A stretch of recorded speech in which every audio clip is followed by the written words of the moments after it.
Alam mo ba na may 155 katao ang namatay sa loob ng isang tunnel sa Austria?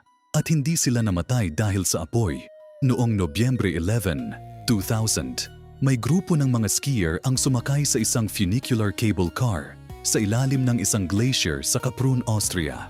Habang umaakyat ang cable car, sumiklab ang heater sa loob nito. Nagsimulang kumalat ang usok at apoy, pero narito ang nakakatakot na bahagi. Ang malamig na hangin mula sa ibaba ng bundok ay umaagos pataas sa loob ng tunnel. Dahil dito, ang usok at apoy ay tumalon ng direkta pataas, papunta sa mga pasaherong umaakyat. Naging parang malaking tsimeneya ang buong tunnel. Ang mga taong bumaba at lumabas sa ibaba ay nakaligtas. Ang mga nagpatuloy paakyat ay nalamon ng apoy at usok. Ang pinakamasakit na katotohanan, ang disenyo ng tunnel na iyon ay itinuturing na ligtas noong panahon na iyon. Walang nag-iisip na imodelo kung ano ang mangyayari kapag may sunog sa loob.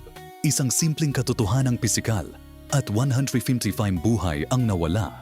Ito ang uri ng trahedyang hindi dapat malimutan.